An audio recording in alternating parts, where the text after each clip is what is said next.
내가 사랑스럽지 않을 때 너를 온전히 사랑하고 너와 함께하려 내가 원한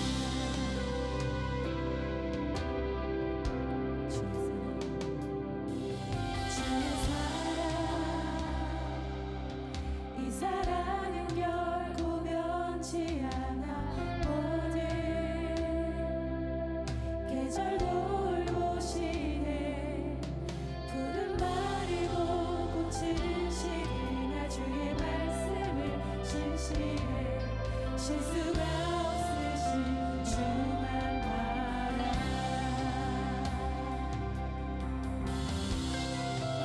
주님의 나라와 뜻이 나의 삶 속에 임하시며 주님 알기를 주만 보기를 소망해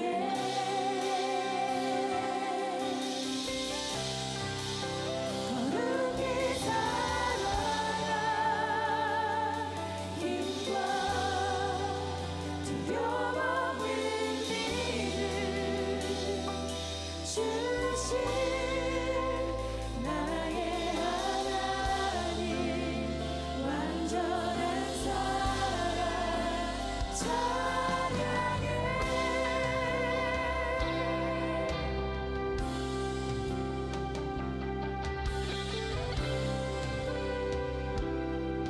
주의 사랑 주의 사랑 이 사랑은 결코 변치 않아 모든 계절 돌보시네 푸른 마르고 꽃은 시드나 주의 말씀을 신실해 실수가 없으신 주만 바라 주님의 나라와 뜻이 나의 삶 속에 임하시며 주님 알기를 주만 보기를 소망해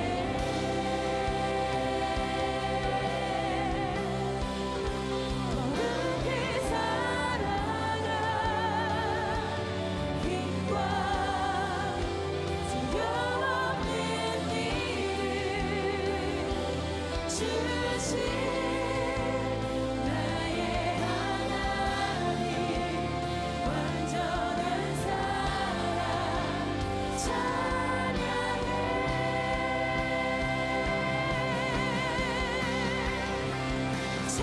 찬양하리 만군의 주 영원히 함께하시네 존귀하신 사랑의 왕 영원히 고치하시네 찬양하리 만군의 주 영원히 함께하시네 존귀하신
이 시간도 함께 하나님을 경외하는 마음으로 모두 자리에서 일어서시겠습니다. 오늘 우리에게 주시는 하나님의 말씀은 누가복음 8장 1에서 21절까지의 말씀입니다. 봉독은 4절에서 15절까지만 하도록 하겠습니다. 무리가 많이 모여들고 각 고을에서 사람들이 예수께로 나아오니 예수께서 비유를 들어 말씀하셨다. 씨 뿌리는 사람이 씨를 뿌리러 나갔다. 그가 씨를 뿌리는데 덜어는 길가에 떨어지니 발에 밟히기도 하고 하늘의 새들이 쪼아 먹기도 하였다. 또 덜어는 돌짝밭에 떨어지니 싹이 돋아났다가 물기가 없어서 말라버렸다. 또 덜어는 가시덤불 속에 떨어지니 가시덤불이 함께 자라서 그 기운을 막았다. 그런데 덜어는 좋은 땅에 떨어져서 자라나 100배의 열매를 맺었다. 이 말씀을 하시고 예수께서는 들을 귀가 있는 사람은 들어라 하고 외치셨다. 예수의 제자들이 이 비유가 무슨 뜻인지를 그에게 물었다. 예수께서 대답하셨다. 너희에게는 하나님 나라의 비밀을 아는 것을 허락해 주셨다. 그러나 다른 사람들에게는 비유로 말하였으니 그것은 그들이 보아도 보지 못하고 들어도 깨닫지 못하게 하려는 것이다. 그 비유의 뜻은 이러하다. 씨는 하나님의 말씀이다. 길가에 떨어진 것들은 말씀을 듣기는 하였으나 그 뒤에 악마가 와서 그들의 마음에서 말씀을 빼앗아가므로 믿지 못하고 구원을 받지 못하게 되는 사람들이다.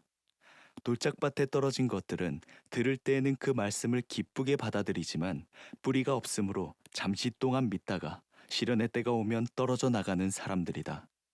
가시덤불에 떨어진 것들은 말씀을 들었으나 살아가는 동안에 근심과 재물과 인생의 향락에 사로잡혀서 열매를 맺는 데에 이르지 못하는 사람들이다.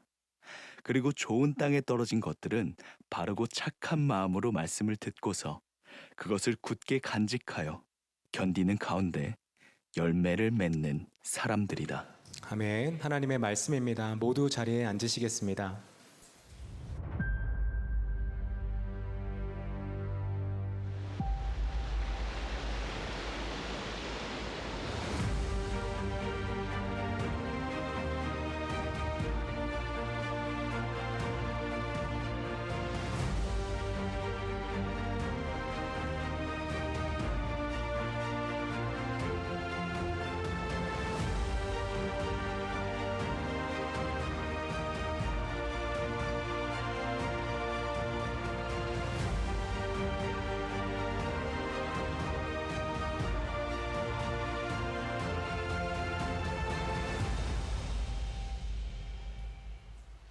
네, 오늘 주일 사부 예배에 오신 여러분들 주님의 이름으로 환영하고 축복합니다. 우리 6층과 또 3층과 또 지하 2층 또 사랑으로 해서 또 온라인에서 예배를 드릴 텐데 오늘 주제의 말씀을 따라서 우리 서로에게 이렇게 손을 흔들면서 좀 인사하겠습니다.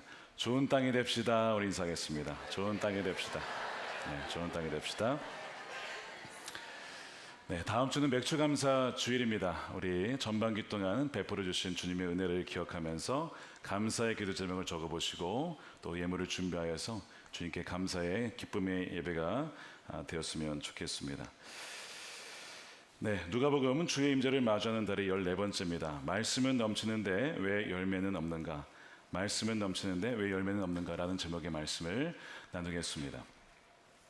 자, 출발은 같았으나 시간이 지나 전혀 다른 인생을 살게 되는 그런 이야기들은 굉장히 많습니다. 예를 들면 50대의 일란성 쌍둥이의 살해 연구가 있습니다. 똑같은 유전자를 받았고 같은 환경에서 같은 가정에서 자라났는데 20대부터 한 50대 넘어서까지 한 30년을 추적합니다. 한 형제는 운동을 좋아합니다. 마라톤도 합니다. 철인 3전 경기에도 도전합니다. 그렇게 자신의 몸을 지켜왔고 다른 한 형제는 운동을 정말 싫어해가지고 늘 집에 머물러 있었던 것 같습니다. 30년 후에 50대 정도가 되어서 건강 체크를 해보았죠. 자, 그런데 양쪽은 너무나 달랐습니다. 체지방도 혈압도 콜레스테롤도 또한 혈당도 모두 낮았고 그 운동한 형제는 심폐 능력은 월등히 좋았죠. 그러나 그 전혀 움직이지 않았던 그 다른 형제는 50대에 다다르자 이 모든 면에 있어서 적신호가 켜지고 약을 먹지 않으면 안 되는 수준의 다다르게 됩니다. 여러분 이것이 뭘 보여줍니까? 같았던 거 아닙니까? 유전자가 같았고 가족이 같았고 하던 환경이 다 같았어요. 출발점이 같았습니다. 그러나 30년이 지나자 전혀 다른 결과를 가져가게 됐다는 거죠. 오늘 우리 예수님께서 하신 말씀이 그겁니다. 동일한 말씀을 들었는데 왜 누구는 변화되고 열매 맺는 삶을 살고 누구는 10년, 20년, 30년이 지나도 그대로인가? 여러분 우리가 사실은 굉장히 말씀을 편하게 들을 수 있는 시대입니다. 언제든지 스마트폰을 꺼내면 양질의 설교를 들을 수 있는 시대이죠. 정말 말씀의 향연이라고 할 수 있을 정도로 풍성한 말씀이 있습니다. 하지만 열매를 찾아보기는 굉장히 어려운 시대에 우리가 지금 살고 있습니다. 바로 이런 시대 속에 우리에게 질문이 있는 거죠. 분명 저 사람과 내가 같은 교회에 비슷한 시기에 왔는데 저 사람은 저렇게 날로 성숙하고 성장하고 심지어 자녀들까지도 믿음의 가정을 이루는데 왜 나는 그대로이고 우리의 자녀들도 믿음을 갖지 못하는가? 여러분 여기에 대해서 오늘 주님은 오늘 말씀을 통해서 우리에게 말씀하시는 거예요. 씨가 동일하다고 해서 결과가 같은 것은 아니라 무엇이 차이점을 가져오는가? 그것을 우리가 한번 살펴보려고 합니다. 자, 예수님께서 마을을 두루 다니시면서 하나님 나라와 복음을 전파하셨습니다. 사람들이 모여들었어요. 그리고 한 비유를 통해 이 씨 뿌린 자의 비유를 통해 농부 이야기를 합니다. 자, 5절 보십시오. 씨 뿌리는 사람이 씨를 뿌리러 나갔다. 그가 씨를 뿌리는데 덜어는 길가에 떨어지니 발에 밟히기도 하고 하늘의 새들이 쪼아 먹기도 하였다. 길가에 떨어진 쪽은 새가 먹어버려서 이거는 뿌리를 내리지도 못했습니다. 한쪽은 돌밭에 떨어져요. 그러나 습기가 없어서 결국에는 말라 죽어버리고 말죠. 또 한쪽은 가시덤불이 떨어집니다. 가시덤불과 함께 씨가 자라다가 처음엔 자라는 것 같았지만 결국 이 가시덤불의 기운에 막혀서 열매를 맺지 못하게 되고 좋은 땅에 떨어진 씨는 무려 100배의 결실을 맺게 됩니다. 몇 배 차이라고요? 100배. 출발선은 같은데 시간이 지나면 지날수록 비슷해지는 게 아니라 100배의 격차가 벌어진다는 겁니다. 예수님께서 이 말씀을 하시고 무엇이 그런 차이를 만들었느냐 이 얘기를 하실 때 8절입니다. 예수께서는 들을 귀가 있는 사람은 들어라. 즉 사람들의 듣는 귀와 마음이 그 차이를 만들었다라고 말씀하시는 거예요. 그러니까 오늘 말씀은 씨에 대한 말씀이 아니고 그 말씀을 듣는 네 가지 방식, 듣는 우리에 대한 이야기라고 말씀하죠. 자, 역시 18절에도 동일한 말씀입니다. 그러므로 너희는 조심하여 들어야 된다. 너희가 듣는 그 말씀을 그냥 듣고 흘려보내서는 안 된다라고 하는 겁니다. 그 마음밭이 다르기 때문에 결과도 100배 차이가 난다는 거예요. 길가에 대한 말씀을 보십시오. 12절에 길가에 떨어진 것들은 말씀을 듣기는 하였으나 그 뒤에 악마가 와서, 그러니까 새가 악마였어요. 그들의 마음에서 말씀을 빼앗아감으로 믿지 못하고 구원을 받지 못하게 되는 사람들이다. 자, 두려운 게 뭡니까? 믿지 못하고 구원을 받지 못하는 사람들이 있다는 거. 더 무서운 게 뭔지 아십니까? 이 사람들이 세상 바깥에 있는 사람들이 아닙니다. 예수님과 상관없는 사람들이 아니라고요. 뭐 하는 사람들이에요? 우리처럼 지금 말씀을 듣는 사람들입니다. 말씀을 듣는 사람들이었지만 믿지 못하고 구원을 얻지 못하게 되는 사람들이 있다는 거죠. 교회에 있다고 해서 다 구원받는 것이 아니라고 하는 것입니다. 이게 굉장히 두려운 말씀이에요. 혹시 내가 그런 것은 아닌가를 점검해 봐야죠. 자, 두 번째 땅은 돌짝밭은 말씀을 기쁨으로 받아요. 자, 13절에 돌짝밭에 떨어진 것들은 들을 때에는 말씀을 기쁘게 받아들이지만 이거 정말 나에게 주신 말씀이구나. 은혜를 받았다는 얘기예요. 아멘 했다는 얘기입니다. 놀랍다 하나님 말씀이.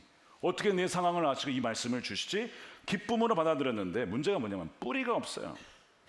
잠시 동안 믿다가 시련의 때가 오면 떨어져 나가는 사람들입니다. 어떤 시련일까요? 건강의 시련, 재정의 시련, 관계의 시련.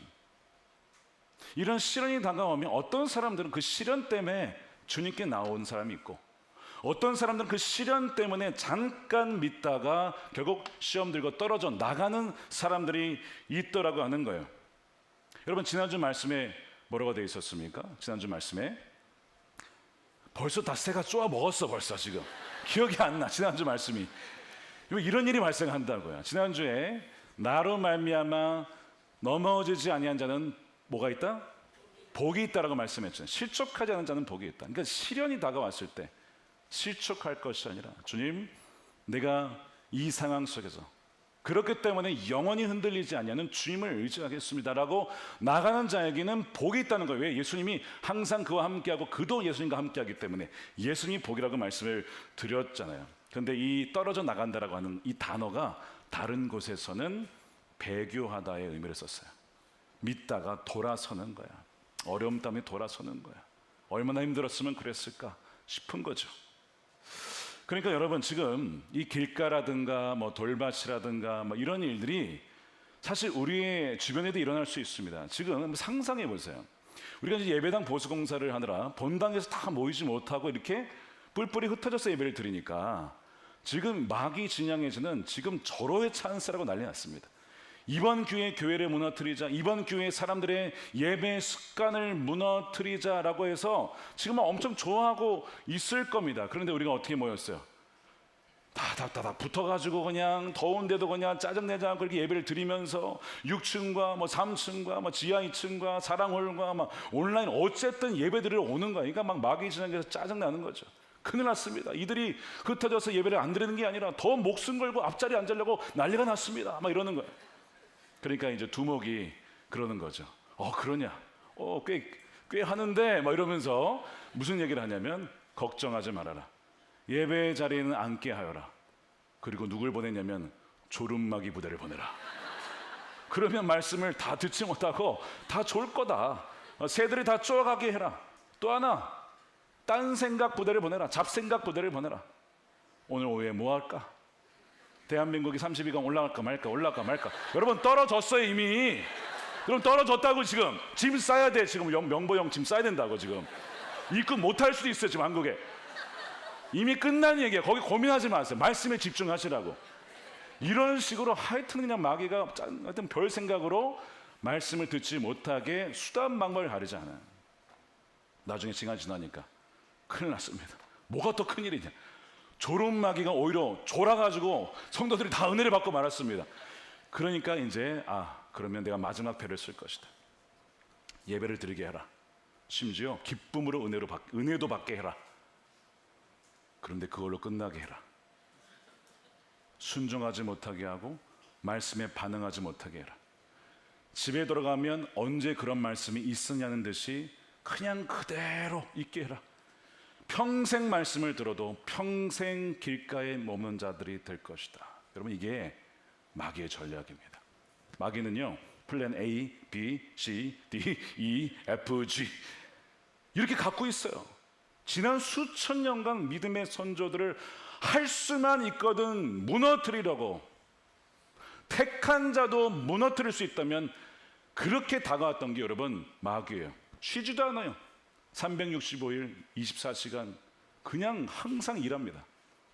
뭐 하려고요? 우리에게 믿음을 빼앗아가고 구원을 빼앗아게 하고 시험 들게 하여서 주님으로부터 멀어지게 하려고. 여러분, 대비하셨습니까? 이게 이렇게 치열한 우리가 전쟁 가운데 있는 거예요. 그러니까 우리가 지금 예배를 드리는 게 이거 사실은 굉장한 영적인 싸움이라고 하는 것입니다. 여러분들에게 주어진 말씀을 붙잡고 빼앗기지 아니하는 여러분들이 되시기를 축복합니다.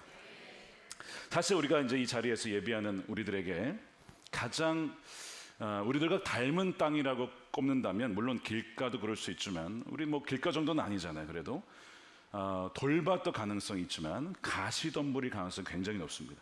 왜냐? 이 가시덤불이 뭐냐? 14절에 가시덤불에 떨어진 것들은 말씀을 들었으나, 이것도 들었어요. 그러니까 이게 예배 안 나온 사람들이 아니에요. 말씀을 듣는 사람들이라니까요. 근데 살아가는 동안에 근심, 재물, 인생의 향락에 사로잡혀서 열매를 맺는 데에는 이르지 못하는 사람들이다. 자, 농부가 씨를 뿌리기 전에 가시덤불을 베었는데 글쎄 뿌리가 남아 있었네. 그러니까 씨가 뿌리를 내리고 자라면서 뭐가 같이 자라는 거야? 가시덤불이 함께 자라게 됩니다. 그러면서 처음에는 자라는 것 같았지만 이 가시가 자라면서 기운을 막아서 숨막히게 하더라는 거예요. 이 choked 단어를 썼어요. choked by life's worries, riches and pleasures. 이 세 가지 때문에 서서히 목이 조여오는 거죠. 자, 이것이 이생의 염려와 재물과 향락이라고 했습니다. 여러분, 이 세 가지가 뭐 나쁜 겁니까? 여러분, 미래에 대한 생각 안 하는 사람은 어디 있어요? 10년, 20년, 30년 뒤에 내 인생은 어떻게 될까? 우리 자녀들은 어떻게 될까? 그럼 다 생각하시잖아요. 노후를 어떻게 준비해야 될까? 지혜롭게 살아간다는 건 저는 무엇일까? 하나님이 씨를 주셨다는데 씨를 먹지 않고 그럼 이걸 어디다 심어야 될까? 이런 고민하시잖아요. 근데 고민이 지나쳐서 나중에 염려가 되죠. 과연 내가 건강하게 살 수 있을까? 자녀들은 제 밥벌이를 할 수가 있을까? 뭐 이런 걱정들 말입니다. 이게 다 여기 들어가는 거예요. 재물 나쁜 겁니까? 자본주의 사회에 돈 없이 살 수 있습니까? 그러니까 열심히 돈 버는 게 뭐가 문제예요? 문제 하나도 없죠. 또한 향락, pleasure of life. 그러면 삶의 기쁨을 찾아야죠. 그러면 슬픔을 찾습니까? 그런 인생이 어디 있어요? 당연히 기쁨을 찾죠. 그러니까 이 세 가지 가만 보면 뭐 나쁜 게 하나도 없어요. 우리 인생에 다 필요한 것들입니다. 근데 가시덤불의 위험성이 여기에 있습니다. 가시덤불이라고 하는 것은 악의 모습을 하고 우리에게 다가오지 않아요. 우리 삶에 너무나 필요하고 마땅히 있어야 한다라고 하는 정당성을 가진 모습으로 우리에게 오면서 슬며시 뭘 뺍니까? 하나님 말씀을 뒷전으로 밀어내는 거예요. 주님을 뒷전으로 밀어넣는 거예요. 나중에는 이 재물이 내 미래를 지켜줄 거야. 자, 주님이 계셔야 될 자리에 뭐가 있는 겁니까? 어느덧 재물이 있게 되어지고 주를 향한 사랑에서 무슨 사랑으로? 돈을 사랑하는 것으로. 자, 성경은 돈이 죄가라고 하지 않고 돈을 사랑하는 것이 일만 악의 뿌리라고 했습니다. 돈을 사랑하게 됨으로써 결국에는 그 마음이 변질이 되면서 주님을 잊게 되는 것입니다. 그러니까 이런 문제가 가시덤불이에요. 자, 이 문제에 자유로운 사람이 어디 있습니까? 자유로운 사람이 어디 있어요? 다 해당이 되는 거야. 그러니까 우리 인생은 다 지금 크고 작은 가시들로 우리를 지금 사실은 숨막히게 조여오고 있다고요. 그러니까 지금 내 영혼이 지금 뭔가 숨막힌다라고 혹시 느끼십니까? 그러면 여러분 깨달으셔야 돼요. 주님, 제가 지금 가시덤불에 둘러싸여서 숨이 막힙니다 라고 주님께 부르짖어야 됩니다. 그런데 대부분의 사람들이 그거를 인지를 못합니다. 그리고 서서히 죽어가는 거예요. 열매를 맺지 못하게 되는 거예요. 그러니까 우리가 어떤 지금 상태인지를 잘 확인하셔야 돼요. 자, 땅이 이것만이 아니라 감사하게도 네 번째, 좋은 땅이 있습니다. 이 좋은 땅은 어떤 땅일까? 여러분 궁금하시지 않습니까? 여러분 자신이 좋은 땅인지 아닌지를 좀 궁금하시잖아요. 좋은 땅은 특징이 아까 그 두 개의 땅처럼 분명히 드러나는 게 있어요. 명확하게 드러난 세 가지가 있습니다. 이 세 가지를 보게 되어지면 내가 좋은 땅인지 아닌지를 아마 분별하시게 될 겁니다. 한번 스스로 점검해 보시기 바랍니다. 첫 번째, 감출 수 없는 복음의 빛으로 드러납니다. 이게 뭐냐면 생명이 있기 때문에 내 안에 주님이 계시기 때문에 이 좋은 것을 나누고 싶은 거야. 누구에게? 내 주위에 있는 사람들에게, 동역자에게, 친구에게, 직장에서. 자, 그래서 8장 16절 보십시오. 아무도 등불을 켜서 그릇으로 덮거나 침대 아래에 두지 않고 등경 위에다가 올려놔 들어오는 사람들의 그 빛을 보게 한다. 여러분들은 지난달, 지난 1년 복음을 어떻게 전하셨습니까? 선교 나가셨습니까? 우리가 이번 주말에도 교구별로 단기 선교 나간 팀들이 있는데요. 여러분, 이 복음의 빛을 증가하는 것이 명확한 좋은 땅의 증거입니다. 자, 두 번째는 뭐냐면 성령의 열매로 드러납니다. 주님을 닮아가는 거예요.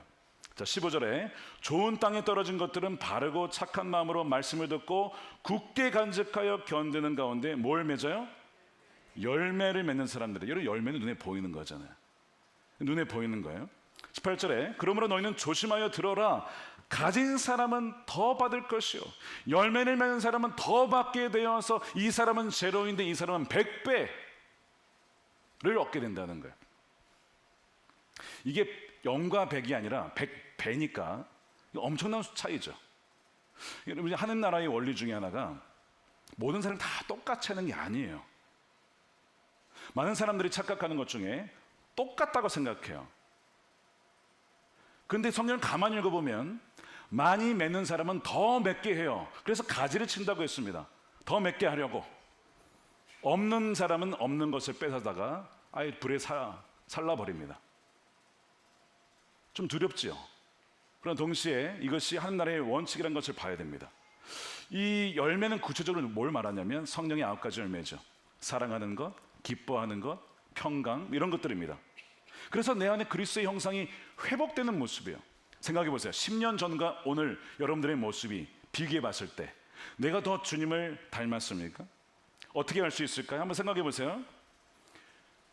열매를 맺으면 원망 대신에 내 입술에서 저번에 뭐라 그랬어요? 원불교, 원망, 불평, 교만 이런 거.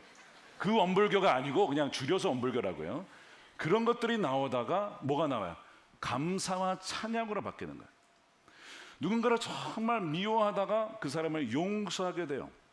내 안에 불안이 있었지만 예수님 때문에 평강이 임하는 거예요. 그렇게 내가 화를 냈는데 이제는 한 템포, 두 템포, 세 템포 기다리고 온유하게 참을 줄 아는 사람을 바뀌어요. 예전에는 늘 내 인생만 생각했어. 나, 미 하다가 이제는 주변 사람들을 돌아보고 도와주고 그들을 위해서 기도하는 사람으로 바뀌어. 중보기도를 내가 하네. 야, 내가 중보기도를 하다니. 내가 다른 사람을 섬기다니. 이게 바뀌는 거야. 자, 그런 모습들이 내 안에 있냐 이거예요. 이것은요 사실 주변에서 얘기를 해줘야 됩니다. 여보, 당신 보니까 많이 바뀌었어. 당신 진짜 이기적인 사람이었는데 지금 내가 보니까 이제 내가 당신 인정해 줄게 이러면서 이제 부부가 사실은 자녀들이 그걸 검증해 줘야 되거든요. 이런 열매들이 맺히고 있느냐. 세 번째, 듣고 행하는 순종으로 나타납니다. 예수님은 말씀을 듣는 게 끝이 아니라 듣고 행하는 자가 내 형제요 어머니라고 말씀합니다. 21절에 예수께서 그들에게 말씀하셨다. 하나님 말씀을 듣고 행하는 이 사람들이 나의 어머니요 나의 형제들이다. 즉 하나님 나라의 백성들이다. 말씀을 듣는 것으로 충분하지 않습니다. 얼마나 은혜 받았냐, 그거는 얼마나 많은 눈물을 쏟았느냐가 아니라 내가 그 말씀에 순종하고 있느냐, 그걸 통해 검증해 봐야 된다는 거예요. 내가 말씀을 들었다는 것은 내가 얼마나 감동을 크게 받았냐가 아니라 내 순종의 방향이 지금 주를 향하여 나가고 있느냐를 점검해 봐야 된다는 거죠. 자, 이 세 가지를 봤을 때에 여러분들은 좋은 땅입니까? 라고 물었더니 1, 2, 3부에 답변한 사람이 열에 한 명도 안 돼요. 근데 한편 사실 제가 좋은 땅입니다 라고 말하는 순간 이미 좋은 땅이 아니에요. 왜? 겸손의 열매가 없어. 겸손의 열매가. 내가 좋은 땅 말하기가 좀 그래서 대답 안 하신 거죠, 여러분? 예, 할렐루야. 근데 여러분 사실 솔직하게 이 세 가지가 다 있는 분도 있겠지만 내게 저게 없구나, 지금 내게 저 열매가 없구나, 내게 순종보다는 불순종이 더 많구나, 아마 그거를 깨닫게 된 분들이 있을 거예요. 여러분들의 마음을 어렵게 하려고 이 말씀을 드린 게 아니고 이 말씀을 드린 이유는 주님, 제 마음이 좋은 땅이 아닌 것 같습니다. 그렇다면 주님, 어떻게 하면 좋은 땅이 되어서 100배의 결실을 맺는 정말 주님이 기뻐하시는 삶으로 살아갈 수 있겠습니까? 이 갈망을 얻게 하려고 이 말씀을 드린 거예요. 자, 여기에서 우리가 해야 될 일이 있고 하나님이 하셔야 될 일이 있어요. 우리가 할 일이 무엇이냐? 15절에 보니까 좋은 땅에 떨어진 것들은 바르고 착한 마음으로 말씀을 듣고 그것을 굳게 간직하여. 자, 이건 우리가 해야 돼요. 견디는 가운데 열매를 맺는 사람들이다. 말씀을 듣고 은혜가 되었다면 그것을 기록해 보시는 겁니다. 적어보는 겁니다. 내일 다시 보는 겁니다. 그리고 말씀을 행해 보는 거야. 주말에 다시 한번 점검해 보는 겁니다. 그래서 완전히 내 말씀으로 만들어 버리는 거야. 그게 굳게 지키는 거야. 시련이 와도 유혹이 와도 내 이 약속을 말씀을 붙잡겠다. 지난주 말씀에 뭐라고 되어 있었습니까? 나로 말미암아 실족하지 않은 자들은 복이 있다. 실족할 만한 일 여러분 있었습니까? 지난주에? 제가 다 알 수는 없지만 어떤 분은 진짜 실족할 만한 일이 있었어요. 사랑하는 가족을 잃었어요. 주님, 어떻게 그럴 수 있습니까? 할 수 있는데 그의 일기 고백을 보니까 주님은 선하십니다. 주님은 옳으십니다. 그 고백을 하시는 거예요. 그러니까 끝까지 그 말씀을 굳게 붙잡고 견디는 것이지. 그러면서 결국 말씀을, 열매를 맺는 사람들이에요.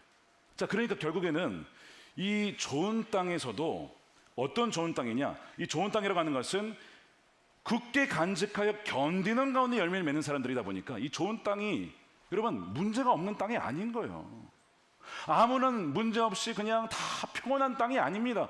좋은 땅에도 위협이 있어요. 시련이 있어요. 유혹이 있습니다. 동일하게 있어요. 그러나 왜 좋은 땅이냐면 그 모든 시련과 역경과 유혹을 끝까지 주님을 의지함으로 믿고 나아가서 견뎌냈기 때문에, 그래서 나온 열매가 그 100배의 결실이었다는 것입니다. 사랑하는 여러분, 여러분들의 인생이 좋은 땅에 되어서 열매를 맺는 인생이 되시기를 축복합니다. 아무런 문제가 없는 인생은 아무도 없다는 거예요. 크고 작은 문제가 다 있지만 주님의 은혜로 그 모든 유혹과 시련을 이겨내는 사람들이 바로 이 좋은 땅에 속한 사람들이죠. 그래서 그 굳게 견디고 말씀을 붙잡는 것은 우리 편에서 해야 될 일이죠. 그러나 하나님께서 도와주셔야 됩니다. 그것만으로 충분하지 않아요. 우리의 의지, 우리의 결심, 작심삼일이에요. 길어야 일주일, 정말 의지가 좋으면 한 달 이상 갈까요? 우리 힘으로는 여러분 견뎌낼 수 없습니다. 그래서 하나님이 도와주셔야 돼요. 감사하게도 하나님께서 우리 마음을 바꿔주신다는 겁니다. 아까 이 착한 땅이, 좋은 땅의 특징이 무엇이냐면 바르고 착한 마음이 있다는 거예요. 이 마음은요, 우리 스스로는 안 돼. 하나님이 주셔야 되거든요. 감사하게 에스겔서 36장에 보니까 그 약속이 돼 있어요. 우리 함께 읽어보겠습니다. 시작. 너희에게 새로운 마음을 주고 너희 속에 새로운 영을 넣어주며 너희 몸에서 돌같이 굳은 마음을 없애고 살같처럼 부드러운 마음을 주며, 하나님께서 이 마음을 주신다는 것입니다. 아멘입니까? 실제로 오순절 성령 강림 때 예수님의 말씀, 너희가 여기에서 내가 보낼 보혜사 성령을 기다려라, 그 말씀을 믿고 견디어 인내하였던 그 120명의 사람들은 결국 성령의 임재 가운데, 그들 가운데 주님이 성령으로 찾아오시죠. 그들의 마음이 바뀌게 됩니다. 예수님을 부정하고 무섭다고 떠나갔던 제자들도 그 성령을 받고 완전 뒤집어져서 이제는 목숨 바쳐 순교하기까지 예수님을 증언하는, 열매 맺는, 100배의 결실 맺는 사도들이 되었다는 것입니다. 근데 그 성령님이 어디에 계십니까? 지금 믿는 자에게 동일하게 저와 여러분들에게 부어져 있다는 것입니다. 그것을 믿는 자에게 동일한 역사가 일어나게 될 줄로 믿습니다. 학개서에도 보니까 1장 14절에 사람들이 이 성전이 다 짓다 말았어요. 16년간 멈췄습니다. 이는 더 이상 못 짓는다, 망했다, 포기하자. 그때 하나님께서 학개 선지자를 보내셔서 말씀을 선포하게 하시고 그 다음에 그들의 마음을 감동시켜 주세요. 1장 14절 보십시오. 스알디엘의 아들 수르바벨 유다 총독의 마음과 여호사닥의 아들 여호수아 대대장의 마음과 남아있는 모든 백성의 마음을 주님께서 감동시키셨다. 주님께서 감동시키셨다. 아, 주님께서 굳어진 마음도 돌밭과 같은 마음도 감동시키셔서 변화시켜 줄 수 있는 분이구나. 그러므로 여러분, 우리 역할은 무엇이냐면 주님께서 이렇게 마음을 감동시켜 주셔서 굳은 마음을 제거하실 수 있도록 하는 그 환경 속으로 우리가 들어가는 건 우리가 할 수 있어요. 우리가 성령의 역사를 조작할 수는 없습니다. 조정할 수 없습니다. 그러나 성령이 운행하시는 환경 속으로 우리가 갈 수는 있잖아요. 제가 늘 자주 듣는 비유인데, 우리가 햇빛을 만들어낼 수는 없어요. 근데 햇빛이 비추는 곳으로는 갈 수 있어요. 주의 말씀이 선포되어지고 기도가 있고 성령의 역사가 있고 기름 부으심이 있는 곳으로 우리가 들어갔을 때 굳어졌던 마음들이 제거되어지고 가시덤불과 같은 시련과 걱정과 근심들이 사라지고 말로 형용할 수 없는 하나님 평강이 임하게 되어지는 그 성령의 역사가 그 환경 가운데 있기 때문에 거기는 우리가 갈 수 있는 거 아닙니까? 그러니까 우리가 본당에서 못 모여도 이렇게 6층에 조금은 좁고 답답해 보여도 좀 불편해 보여도 그 환경 속에 들어가 있는 것이 정말 잘한 선택이에요. 그때 바로 성령께서 우리의 마음을 만져줄 줄로 믿습니다. 오늘 본문에 보면 우리가 읽지는 않았지만 8장 초반에 여인들의 이름이 쭉 나오고 이 비유 얘기가 나와요. 여인들이 괜히 나온 게 아닙니다. 바로 이 여인들이 길가와 돌밭과 가시덤불과 같았던 인생이야. 네, 주님께서 이들을 바꿔주셨어요. 그래서 나오는 거야. 예를 들면 2절 3절 보십시오. 악령과 질병에서 고침을 받은 몇몇 여자들이라고 되어 있죠. 또 동행하였는데, 첫 번째, 7 귀신이 떨어져 나간 막달라라고 하는 마리아와 헤롯의 청직인 구사의 아내 요한나와 귀신 들린 마리아가 있었어요. 스스로 살아날 수 있습니까? 아까도 산부 예배 끝나고 한 어머니가 찾아왔어요. 목사님 기도해 주세요. 어떤 일입니까? 제 아들이 거의 귀신 들린 상태로 몇 년째 집에 나오지 못하고 그러고 있습니다. 주님, 제 아들을 고쳐주세요.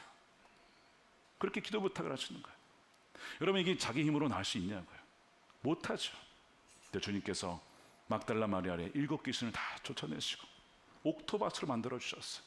주의 말씀을 아멘으로 취하는 여인이 되었습니다. 이제는 예수님, 그 말씀이신 주님이 가는 곳마다 따라다니면서 주님을 도와 섬기는 여제자가 되었어요. 그래서 이 막달라 마리아가 등장하는 거예요. 두 번째 누굽니까? 요한나, 헤롯의 청지기 구사의 아내라고 했습니다. 부가 있었고 권력이 있는 여인이요. 뭐가 부족해서 예수님 믿겠습니까? 근데 자, 아까 악령과 질병에서 고침을 받은 몇몇 여자들이라고 했으니까 막달라 마리아만이 아니고 다른 여인들도 이런 문제가 있었다는 거 아닙니까? 아마 질병이 있었는지 모르겠어요. 근데 그 스스로 빠져나올 수 없었던 그 인생의 시련 속에 돌박과 같은 인생이죠. 떨어져 나가는 것이 아니라 오히려 예수님을 통하여서 치유를 받고 나음을 입고, 이제는 그 부와 재물이 이 사람에게 가시덤불이 되는 것이 아니라 돌밭이 되는 것이 아니라 이제는 오히려 그 재물로 가지고 예수님의 사역을 덮는 여인이 됐다는 거야. 주님께서 완전히 그의 인생을 바꾸어서 100배의 결실을 맺는 여인으로 삼아 주셨다 말씀하기에 이 기록이 되어 있는 것이죠. 사실 우리가 오늘 말씀을 보면서 우리 마음을 무겁게 하는 것이 뭐냐면 길가에 있는 사람들입니다. 가장 완악한 사람들이. 지난 금요 심야기도회 한번 와보셨습니까? 심야기도회 여기 거의 한 5분의 4 정도가 찹니다. 그러니까 8시부터 11시까지 우리 기도하고 쉬었다가 11시부터 1시, 2시까지 기도했거든요. 근데 그때가 더 뜨거워요. 한 권사님이 기도 요청을 하시는데 이런 얘기를 하시는 거예요. 여러분, 오늘이 마지막 날이라고 한다면 여러분들은 무슨 기도를 드리시겠습니까? 여러분 무슨 기도 하실 것 같아요? 오늘이 마지막 날이다. 그분이 그러시는 거예요. 구원받지 못한 가족을 위해서 기도할 겁니다. 정말 그렇겠죠. 아들 둘이 있는데 믿음이 없어요. 그래서 우리의 가족들을 위해서 기도합시다. 이렇게 기도를 하시는데 참 간절함이 느껴졌습니다. 여러분, 정말 길가와 같이 마음이 굳은, 엄마가 말해도 아빠가 말해도 누가 말해도 말씀을 받아들이지 아니하는, 정말 이제는 포기할 만한 그런 가족들을 과연 주님이 바꿔줄 수 있으실까? 제가 어제 이제 한 인터뷰가 있어가지고 한 촬영 감독님과 이제 선교사님 2분이 이렇게 오셨어요. 보통 이제 촬영하면 되는데 갑자기 그 촬영 감독님이 저에게 자신의 소개를, 당신의 소개를 하시는 거예요. 그런 게 거의 없거든요, 사실. 촬영만 하시지. 그래서 자기 소개를 하시길래 들어보니까, 목사님, 저는 몇 년 전만 해도 안티 크리스찬이었습니다. 이러는 거예요. 근데 지금은 중동 선교사 지망생이에요. 아니, 어떻게 극과 극에서 바뀌었는지 저도 궁금하니까, 아니, 어떤 역사가 있었습니까? 제가 물어봤어요. 자기가 하나님이 싫어가지고 완전히 마음을 닫아버리고 떠나버렸대요. 이제 부모님은 신실하신 분이에요. 그래도 교회를 나가지 않고 하나님도 싫고 군대로 나왔지만, 죄대로 했지만 그때까지도 그랬는데 하도 부모님이 교회 가자고 하니까 그냥 효도하는 마음으로 그냥 따라갔답니다. 근데 거기에서 글쎄 좋은 멘토를 만났네. 그 멘토를 통하여서 그 마음속에 있었던 돌과 같은 거, 가시덤불 같은 거, 하나님에 대한 오해와 원망감, 이런 것들을 하나님께서 다 제거를 하나씩 제거해 주시는 거예요. 그리고 그가 회개하고 변화되어서 너무 변화돼가지고 중동 선교사까지 지원할 정도로 그렇게 변화되었다는 얘기를 하시는 거예요. 제가 그날 왜 인터뷰를 했나 보니 제 인터뷰가 중요한 게 아니라 그 청년 만나게 하시려고. 그래서 오늘 예배 때 이 문제로 고심하며 낙심한 분들에게 포기하지 말아라. 난 너의 가족을 포기하지 않았다 라고 하는 것을 말씀해 주시기 위하여 이 청년을 만나게 했구나 하는 것을 제가 알게 되었어요. 사랑하는 여러분, 주님을 만나면 그 어떠한 땅이라도 좋은 땅으로 변화될 줄로 믿습니다. 오늘 본문에 마무리를 하면서 숨겨진 인물이 하나 있어요. 19절에 보면 예수님을 만나러 어머니와 형제들이 왔대요. 사람들이 많아서 만나질 못하는데 이 형제들에게 누가 있냐면 야고보라는 형제가 있었습니다. 예수님의 동생입니다. 근데 요한복음에 보면 뭐라고 되어 있냐면 예수의 형제들까지도 예수를 믿지 않았다. 여러분, 처음에 동생들은 안 믿었습니다. 예수님. 무슨 메시아야, 내 형인데 나사렛에서 나랑 같이 자랐는데 무슨 메시아야, 이상한 소리 하지 마, 막 이러면서 그랬던 형제들이에요. 그게 야고보입니다. 여러분, 변할 수 있겠습니까? 변할 수 있겠냐고. 예수님이 직접 만나도 안 변하지 않는데 누가 변화시킬 수 있겠냐고. 근데 예수님이 죽으시고 부활하셔서 뭐라고 되어 있습니까? 야고보와 형제들에게 나타나셨다. 야고보에게 나타나셨어요. 그때 이 야고보가 변화가 된 거야. 내 형이 아니라 정말 하나님의 아들이시구나, 메시아시구나, 그리스도시구나. 그래가지고 그가 사도행전에 보니까 교회의 지도자가 되었어요. 기둥이 되었어요. 그가 성도들을 위해서 기도하는데, 주님 나라와 민족을 위해서 기도하면서 우리 유대인들을 불쌍히 여겨주십시오. 하도 무릎 꿇고 기도해가지고 별명이 뭐예요? 무릎이 낙타 무릎이 됐대요. 그 낙타 무릎이 야고보예요. 그리고 그가 나중에 순교를 할 때에도 나를 죽이는 자를 미워하지 않고 저들을 용서해 주십시오. 누구처럼 기도한 거예요? 그 예수님처럼. 야, 예수님 믿지 않았던 그 야고보가 이렇게 변화될 수 있었던 것, 하나님께서 기경하셔서 길과 같은, 또한 돌밭과 같은, 가시덤불과 같은 그 밭을 변화시켜 주셔서 오늘날 우리에게까지도 우리가 야고보서를 읽으면서 그의 믿음의 이야기를 보게 된다는 거 아니겠습니까? 사랑하는 여러분, 주님께서 역사하신다면 굳은 마음도 주님을 읽으시면 좋은 땅으로 변화되고 100배의 결실을 맺게 될 줄로 믿습니다. 사랑하는 여러분, 오늘 말씀을 정리하면서 오늘 들은 말씀을 빼앗기지 마십시오. 자, 오늘 말씀을 지금 뭐 하고 있어요? 마귀들이 지금 대기하고 있어요. 하나씩 다 빼앗아 가려고. 그래서 오늘 우리가 말씀을 들었으니까 이 말씀을 가슴에 간직하고 동일기에도 써보고 노트에도 써보고 이 말씀대로 순종하기 위하여서, 주님, 제가 오늘 이 주신 말씀을 가지고 인생의 염려와 근심과 유혹, 다 이것이 마귀의 장난인 것을 알겠습니다. 정말 주님이 나의 공급자, 나의 왕, 내 인생을 책임져 주신 분임을 믿고 나가겠습니다. 주님이 역사하시는 환경 속으로 들어가겠습니다. 그렇게 결단하심으로 그리하여 좋은 땅에 되어 100배의 결실로 주님께 기쁨이 되어진 여러분들의 삶이 되시기를 주님의 이름으로 축원드립니다. 아멘. 우리 함께 이 시간 기도하겠습니다. 두 가지 놓고 기도하겠습니다. 하나는 여러분 자신을 위해서 기도하십시오. 오늘 솔직하게 말씀을 통해 비춰보니까 여러분 어떤 땅이십니까? 정말 좋은 땅이십니까? 아니면 길가이십니까? 아니면 돌밭이십니까? 시련이 오면 그냥 무너지는, 떨어져 나가는, 아니면 가시덤불입니까? 미래에 대한 걱정과 염려와 재물에 대한 탐욕과 향락, 쾌락 때문에 말씀을 아예 부정하는 것은 아니지만 열매를 맺지 못하는 인생은 아닙니까? 주님은 더 이상 이렇게 살아서는 안 되겠습니다. 여러분, 아까 마귀의 전략 아시죠? 은혜 받았다고 해서 다 된 게 아닙니다. 거기서 그냥 끝나게 해라. 여러분, 얼마나 많은 세월 동안 우리가 그렇게 살아왔습니까? 은혜 받은 것 같았는데 돌아보면 변한 게 하나도 없어요. 여러분, 더 이상 그렇게 살아서는 안 돼요. 오늘 우리에게 하나님께서 기회를 주셨어요. 다시는 마귀에게 속지 않도록. 이제는 정말 이 주 예수님께 뿌리를 내리고 열매 맺는 삶을 살아갈 수 있도록 우리를 초청해 주셨습니다. 이 시간 기도할 때, 주님, 우리 마음이 정말 좋은 땅이 아니었으면 이 시간 회개합니다. 주님, 우리 마음을 기경하여 주셔서 옥토밭이 되게 하여 주시고 근심과 염려 걱정 다 주님께 맡겨드리며 주님이 가장 선한 길로 우리의 삶을 인도해 주십시오. 우리 그렇게 기도했으면 좋겠고, 두 번째는 길가와 같은 여러분들의 가족을 위해서 기도하십시다. 여러분, 혹시 포기하셨습니까? 여러분, 포기하지 마세요. 촬영 감독 이야기 기억나시죠? 그 부모님이 그 아들이 안티크리스천이 되어도 포기하지 않았어요. 하나님 때가 있음을 믿었습니다. 주님이 역사하시면 그 안티크리스천도 변하여 선교사로 될 수 있다는 것입니다. 주님, 우리 힘으로는 불가능하지만 주께는 불가능함이 없음을 믿기에 이 시간 그 영혼들을 주께 올려드립니다. 주님께서 친히 역사해 주시고 기경하여 주셔서 귀한 결실을 맺게 해 주십시오. 우리 두 가지 놓고 함께 동성으로 기도하겠습니다. 살아계신 아버지 하나님, 감사합니다. 하나님, 오늘 이 말씀이 우리 마음에 내 마음으로 새겨지게 하시고 들려지게 하시고, 아버지 하나님, 정말 좋은 땅이 되어서 아버지 열매 맺는 삶을 살아가게 하여 주시옵소서.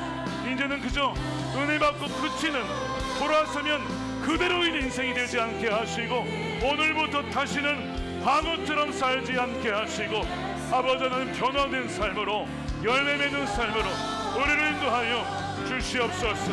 우리 마음을 바꾸시는 환경 속으로 더 가기를 원합니다. 굳게 붙잡아 견디며 나가는 우리 삶이 되기를 원합니다. 주여, 악한 사단 마귀가 와서 빼앗아가려고 할 때마다 주여 이 말씀을 빼앗기지 않겠습니다. 말씀을 붙잡고 나아가겠습니다. 주여, 또한 우리 길가와 같은 우리 가족들, 우리 자녀들, 부모들, 친척들, 친구들 주님 인도하여 주셔서 하나님의 말씀으로 사로잡아 주시옵소서. 살아계셔서 오늘도 역사하시며 우리에게 성령을 통하여 말씀하신 주님을 찬양합니다. 오늘 이 비유가 바로 오늘 우리에게, 나에게 주시는 하나님의 음성임을 믿고 감사드립니다. 다른 사람이 아니라 나를 살리시기 위하여 주신 말씀인 것을 믿고 감사합니다. 주님, 우리가 좋은 땅이 아니었음을 솔직하게 고백합니다. 주님, 길가에 있었고, 또한 때로는 하나님 돌짝밭에 있었고, 때로는 가시덤불 사이에 있어서 세상의 염려와 재물과 향락에 빠져서 말씀의 열매를 맺지 못하고 주님을 닮아가지 못하고 주님과 동행하지 못했던 불순종의 삶을 살았던 것을 이 시간 회개하오니 주여, 주 예수 그리스도의 보혈로 용서하여 주시옵소서. 마귀는 계속해서 우리가 은혜를 받았다가도 그 말씀을 빼앗아 가려고 하고, 또한 은혜를 받았다고 해도 아버지 아무런 변화 없이 순종 없이 그저 그렇게 10년, 20년, 30년 지나도 그 자리에 머물게 하려고 하는 것이 마귀의 계략인 것을 알게 되었으니 주님, 이제는 더 이상 그렇게 살지 않겠습니다. 주여, 우리를 불쌍히 여겨주셔서 우리의 마음을 기경하여 주셔서 좋은 땅이 되어 주의 말씀에 아멘으로 순종하여 성령의 열매를 맺으며 복음의 빛을 발하며 순종으로 살아가는 하나님의 존귀한 자녀들, 주의 권세를 가진 자녀들이 되게 하여 주시옵소서. 아버지 하나님, 또한 길가와 같은 우리의 믿지 않는 자녀들과 또한 부모님, 친척, 친구를 위해서 기도합니다. 주님께서 역사하실 때에 야고보도 변하게 하시고 막달라 마리아도 변하게 하시고 주여, 요한나도 변하게 하신 놀라운 성령의 그 역사가 오늘도 이 말씀 가운데, 성령 가운데 우리가 함께 기도할 때에 주님께서 친히 그들 가운데 찾아가 주셔서 그들의 심령을 완전히 바꾸게 하여 주시옵시고, 이제는 순종의 자녀로, 하나님 믿음의 자녀로 자라갈 수 있도록 역사하여 주시옵소서. 아버지 하나님, 예배당 보수 공사 기간 중에 있습니다. 모든 공사 기간 동안 순적하게 공정대로 진행되게 하시고 사고 발생하지 않도록 안전하게 지켜 보호하여 주시옵소서. 그러나 아버지 하나님, 예배당만 보수되는 것 아니라 우리의 내면에 주님이 거하시는 성전도 거룩하게 또한 든든하게 보수되기를 원하오니, 예배와 말씀과 기도와 전도와 선교의 자리에 하나님 잃어버렸던 재단, 무너졌던 재단이 있다면 회복되는 기간이 되게 하여 주시옵시고, 7만 시간 기도 운동에 함께 동참하여 기도에 하나님 그 금향로에 기도가 쌓여 주께서 허락하신 때에 우리의 삶 가운데, 가정 가운데 놀랍게 기도의 응답이 이루어지는 그 역사를 보게 하여 주시옵소서. 이 시간 온전한 10의 1조와 감사헌금과 성경금과 건축헌금으로 주님께 구별해 올려 드립니다. 믿음으로 드리는 손길을 기억하여 주시고, 어려운 형편 중에서도 모든 것이 주님으로부터 왔기에 주님께 감사함으로 기꺼이 주 앞에 드리오니, 드리는 손길을 복에 복을 더하여 주시고 은혜 위에 은혜를 더하여 주시며 요셉에게 주셨던 형통함의 은혜, 그리하여 하나님 나라 위하여 더 귀하게 쓰임받는 백성들이 되게 하여 주시옵소서. 이 나라 민족을 기억하여 주시고, 예배당 보수만이 아니라 이 나라가 다시 한번 세워지는 기간 되게 하여 주시고, 모든 거짓과 잘못된 것이 있다면 다시 한번 진리 위에 공의 위에 세워지는 이 나라가 되게 하여 주시고, 악법은 폐지되어지고 선한 하나님 나라의 법들이 세워지는 이 나라가 되게 하여 주시옵소서. 남과 북이 복음으로 통일되게 하시고, 북한에 억류되어 있는 김정욱, 김국기 목사님, 최충기 선교사님 속히 석방시켜 주시옵소서. 아버지 하나님, 평양에서, 북한에서 함께 예배하는 그날이 속히 오게 하여 주시옵소서. 지금도 땅 끝에서 선교지에서 신실하게 예배하는 우리 선교사님들을 기억하여 주시고, 부르신 분이 주님이시고 착한 일을 시작하신 분이 주님이시기에 마치시는 날까지 주께서 온전히 그 일을 이루실 줄로 믿습니다. 함께 우리도 보내는 선교사로 중보하며 나아갈 때에 주님이 오시는 그날 착하고 충성된 종이라고 맞이해 주시는 그 놀라운 은혜를 누리게 하여 주시옵소서. 좋은 땅으로 바꾸어 주시며 100배의 결실로 우리에게 부어 주실 놀라우신 주님의 이름을 찬양하며 우리 주 예수 그리스도의 이름으로 감사하며 기도드립니다. 아멘.